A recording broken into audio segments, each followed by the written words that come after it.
Джарвис. Демек, ешқандай физика заңына бағынбайды екен. Қане түс. Сантаның өмірде болуы мүмкін емес екеніне бәрің түсінікті шығар. Егер сенетін болса, мүмкін еместің өзі мүмкін болады. Кешіріңдер. Сантаның қолынан уақыт пен кеңістікті өзгерте алады деген нұсқаны қарап көрсекші. Локи көне күш қуат қобдишасының көмегімен Йольнирдің құдіретіне ие бола алады. Олар қазір екеуі де Альфхеймде екен. Бірақ бұл ақылға қонбайды ғой. Йольнир дегенің аңыз емес пе?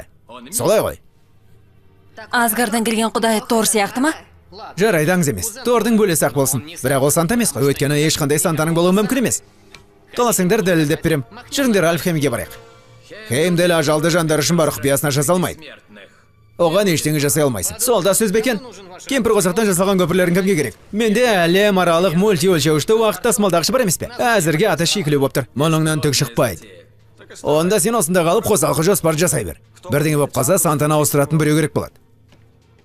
Халықты қасыңа ертіп алсаң болады. Көңілді Рождество болсын. Тасымалдағыш шынайы ма?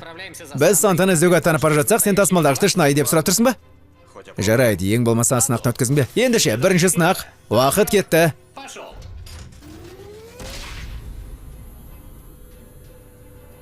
Кеттік, Рождестволық мерекеге аттанайық.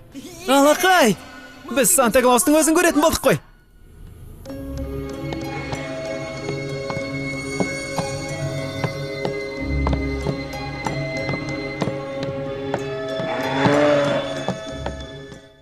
Мәртебелім, сізге көмек керек пе?